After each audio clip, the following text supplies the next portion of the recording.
যারা ঊর্ধ্বতন কর্মকর্তা তার ইয়েতে থাকে, সব তো দেখতে হবে মিলে। কেন প্রতি বছর একটা করে পাইলট যাবে? আমরা কেন পাইলট এই দেশে গড়তে পারি না? একটা দেশের সার্বভৌমত্বের রক্ষার্থের সর্বোচ্চ ভূমিকা রাখে পাইলটরা, অথচ সেই পাইলটই প্রতি বছর একজনকে হারাচ্ছে বাংলাদেশ থেকে। শুধু তাই নয়, তাতে করে দেশের অনেক ক্ষতি হচ্ছে বলে এমনও মন্তব্য করছে এবার নিজুমের খালা।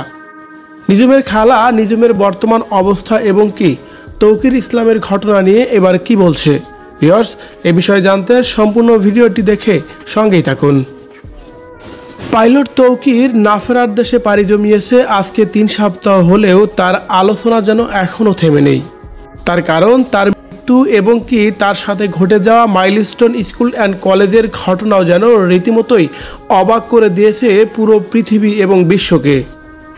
তাই তো এই বিষয়টি নিয়েও এবার কথা বলেছেন নিজুমের খালা সংবাদ মাধ্যমে বলছেন, পাইলটরা একটা দেশের সার্বভৌমত্বের রক্ষার্থে কাজ করে।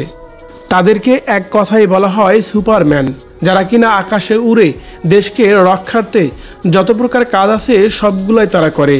আর সেই পাইলটের নিরাপত্তাই বা কোথায় এখন? প্রত্যেকটা বছর একটা করে পাইলট এই বাংলাদেশ থেকে বিদায় নিচ্ছে, সেই সাথে আরও অনেক ক্ষতিগ্রস্ত হচ্ছে। বিশেষ করে মাইলস্টোন স্কুল অ্যান্ড কলেজের ব্যাপক ক্ষতি হয়ে গেছে, অনেক বাবা মা তার সন্তানকে হারিয়েছে। আর এভাবেই যদি প্রতি বছর দুর্ঘটনা ঘটতে থাকে তাহলে আমাদের নিরাপত্তা কোথায়? এ সময় নিজুমের খালা বলেন, পাইলট তৌকিরকে হারিয়ে যেন নিজুম একেবারেই ভেঙে পড়েছে, নিজেকে কোনোভাবেই মানিয়ে নিতে পারছে না। সবসময় ঘুমের ওষুধ খেয়ে তাকে বেঁচে থাকতে হচ্ছে। স্বামীকে হারিয়ে যেন একেবারেই পাগল প্রায়।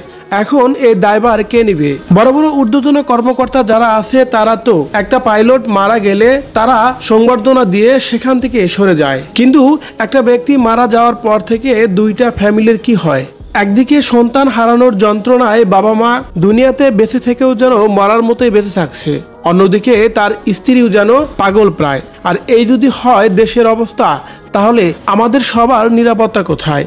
এভাবে যেন প্রশ্ন রেখে কথাগুলো বলছিলেন নিজুমের খালা, মানে তৌকিরের খালা শাশুড়ি।